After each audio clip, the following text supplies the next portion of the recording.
Hai gengs, di balik objek-objek sehari-hari yang kita jumpai, terdapat proses pembuatan yang seringkali jarang diketahui oleh orang banyak. Beberapa bahkan terbuat dari benda-benda yang tidak kita duga. Penasaran seperti apa? Yuk simak! Proses pembuatan uang. Tahu nggak sih gengs, kalau uang kertas yang kamu pakai belanja sehari-hari ternyata terbuat dari kapas. Yap, kapas-kapas ini nantinya akan diproses hingga menjadi bubur yang kemudian diubah menjadi gulungan kertas.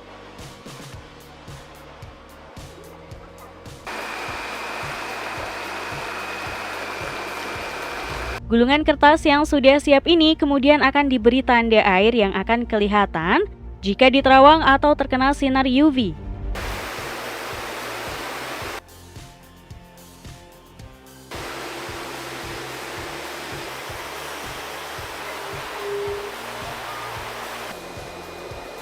Dalam proses ini, para pekerja akan melakukan pengecekan kualitas.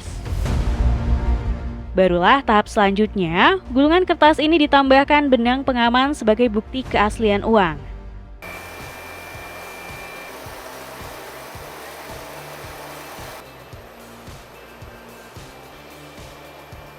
Gulungan kertas yang sudah berisi tanda air dengan benang pengaman, kemudian masuk ke tahap pemotongan. Nah, di tahap ini gulungan kertas akan dipotong menjadi lembaran cukup besar. Barulah tumpukan lembaran kertas ini akan disusun dan disortir dalam mesin khusus.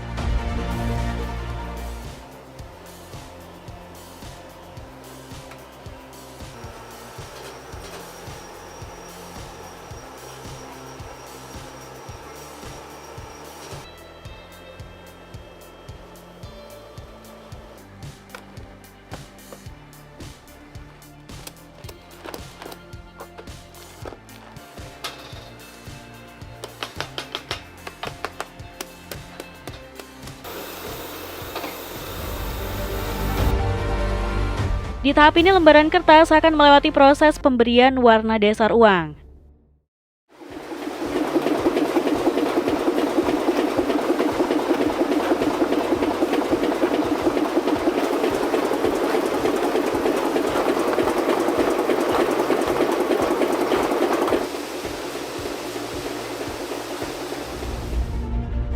Nah, tahap selanjutnya, uang setengah jadi ini masih harus melewati proses penyortiran untuk selanjutnya masuk ke tahap cetak nominal dan hologram.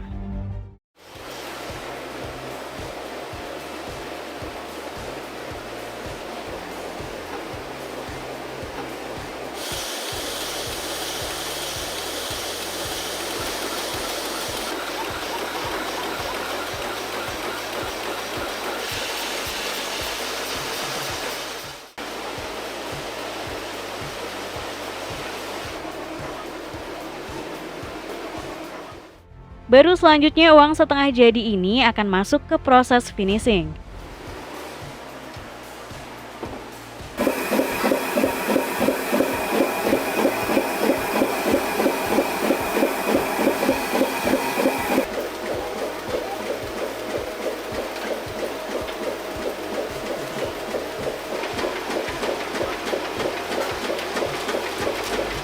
Gak cuma sampai situ nih gengs, uang yang hampir jadi ini masih harus diberikan nomor seri dengan mesin khusus.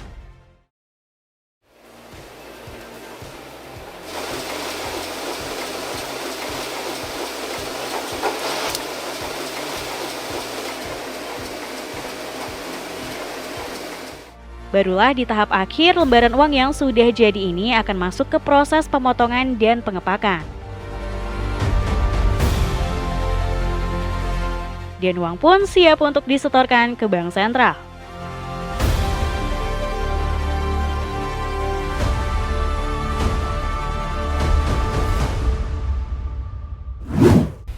Proses pembuatan kemenyan.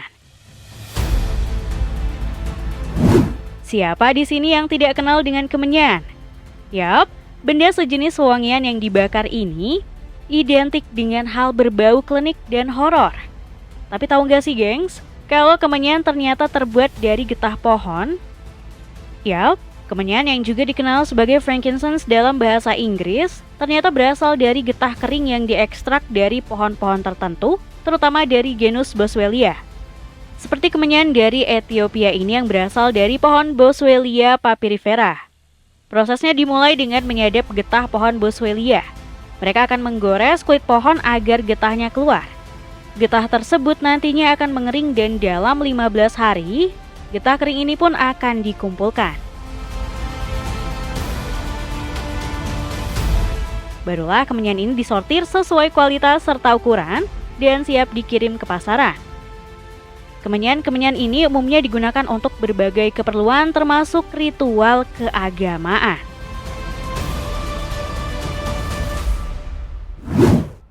Proses obat nyamuk bakar. Kamu pastinya pernah pakai obat nyamuk bakar nih, gengs. Tapi tahu nggak, kalau obat nyamuk bakar yang mampu mengusir nyamuk ini justru terbuat dari bahan-bahan yang alami?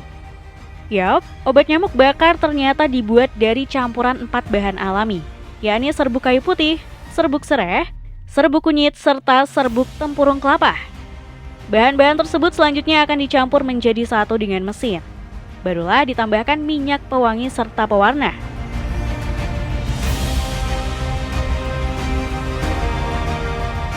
Serbuk ini kemudian akan dicampur hingga menjadi adonan. Adonan inilah yang kemudian diproses menjadi lembaran-lembaran. Lembaran adonan obat nyamuk ini selanjutnya akan masuk ke proses pemotongan dan pencetakan.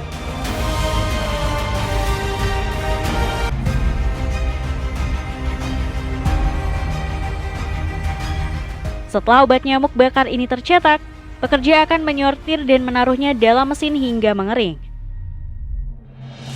Obat nyamuk yang sudah kering ini selanjutnya masih harus disortir untuk masuk ke proses packing.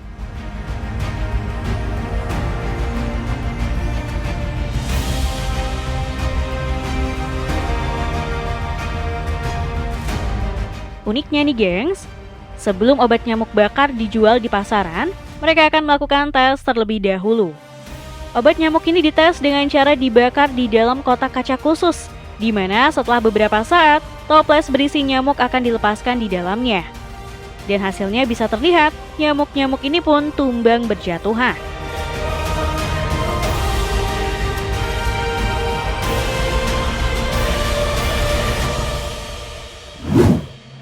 Proses pembuatan coklat. Hampir semua orang di dunia pastinya setuju kalau cemilan yang paling enak untuk dimakan adalah coklat. Tapi tahu nggak sih gengs, dengan proses pembuatan cemilan coklat yang bisa kamu makan? Ternyata cemilan coklat ini berasal dari biji buah dari pohon kakao. Pohon kakao yang sudah siap panen akan dipetik dan diambil bagian bijinya.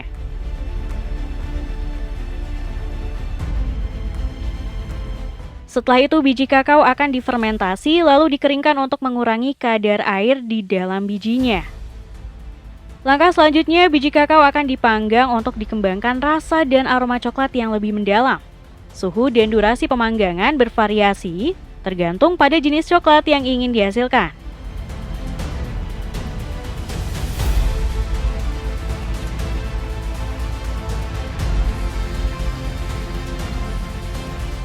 Setelah dipanggang, proses selanjutnya adalah pemisahan kulit dan inti biji kakao atau yang sering disebut dengan nama nib. Nibs biji kakao kemudian akan digiling sampai menjadi pasta coklat kasar. Dalam proses ini akan menghasilkan cairan kental yang mengandung lemak alami dari biji kakao. Nah, masuk ke tahap selanjutnya adalah penghalusan dan pencampuran. Proses pencampuran ini mencakup penambahan gula, susu bubuk, dan bahan tambahan lainnya, tergantung pada jenis coklat yang ingin dihasilkan. Masuk ke dalam proses terakhir yakni pemanasan bahan yang sudah tercampur hingga menjadi cairan coklat. Setelah itu coklat akan dicetak dan didinginkan, kemudian masuk proses pengemasan.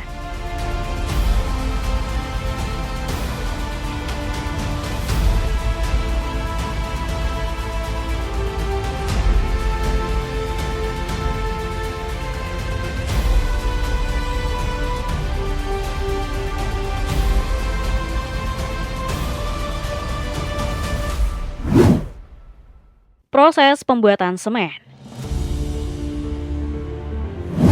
Mungkin sebagian besar dari kalian sudah tahu mengenai salah satu bahan untuk bangunan yakni semen. Nah, tapi apakah kalian sudah pernah melihat proses pembuatan semen?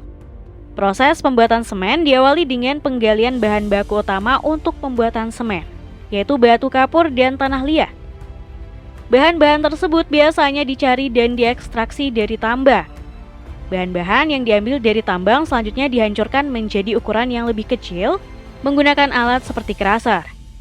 Tujuan dari tahap ini adalah untuk menghasilkan butiran yang lebih halus agar proses selanjutnya menjadi efisien. Setelah dihancurkan, bahan baku disimpan dalam tempat penyimpanan sementara sebelum digunakan dalam proses selanjutnya. Bahan baku dari penyimpanan tersebut kemudian dicampur dalam proporsi yang tepat. Pencampuran ini biasanya terdiri dari batu kapur, tanah liat, pasir silika, dan biji besi. Campuran ini kemudian digiling hingga menjadi bubuk halus, hingga menghasilkan raw milk atau bahan baku mentah. Raw milk ini kemudian akan dipanaskan untuk menghilangkan kelembapan yang ada dalam bahan baku, serta mengurangi kadar airnya. Setelah itu, bahan tersebut kemudian akan dimasukkan ke dalam tanur putar yang bersuhu sangat tinggi untuk mengubahnya menjadi klinker. Klinker sendiri adalah butiran kecil yang terbentuk dari bahan baku setelah mengalami reaksi kimia yang kompleks. Setelah itu masuk ke proses terakhir, di mana klinker yang dihasilkan dari tanur putar kemudian digiling bersama dengan bahan tambahan seperti gypsum. Tujuan dari penggilingan ini adalah untuk menghasilkan semen halus yang siap untuk digunakan.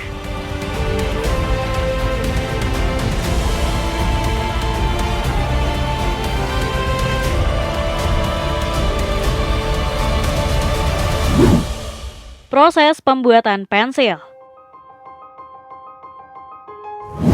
Salah satu alat tulis yang paling banyak dijumpai dan juga dipakai adalah pensil. Nah, faktanya, proses pembuatan pensil yang biasa dipakai tersebut ternyata memiliki proses keren dengan mesin yang canggih. Seperti proses pembuatan pensil dari salah satu brand ternama yakni Faber-Castell berikut ini. Proses awal pembuatan pensil diawali dengan mencampurkan grafit atau karbon dengan tanah liat. Kedua bahan tersebut kemudian dimasukkan ke dalam sebuah wadah khusus. Setelah tercampur rata, bahan itu akan masuk ke dalam mesin pres dan dibentuk untuk menjadi isian pensil. Langkah selanjutnya, isian pensil itu diambil dan masuk ke proses pengeringan. Setelah kering, isian pensil ini dimasukkan ke wadah khusus, kemudian dibakar.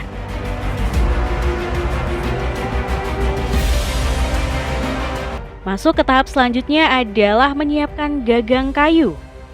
Bahan kayu yang sudah dibentuk menjadi lempengan kotak ini akan dimasukkan mesin yang secara otomatis, mesin tersebut akan membuat cekungan, serta melapisinya dengan lem. Setelah itu isian pensil akan dimasukkan lalu akan ditumpuk dengan kayu lagi di atasnya dan dipres hingga kering. Pensil yang telah kering selanjutnya akan masuk ke proses pemotongan.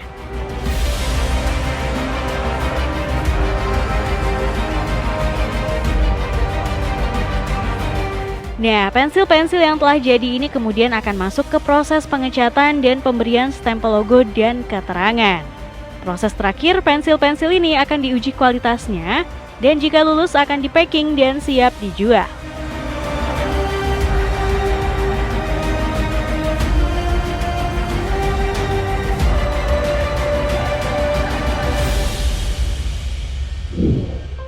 Itulah tadi proses pembuatan produk-produk yang ada di sekitar kita. Terima kasih sudah menonton video kami. Jangan lupa untuk like, komen, subscribe, dan tekan tombol loncengnya biar kamu nggak ketinggalan info menarik dari channel ini.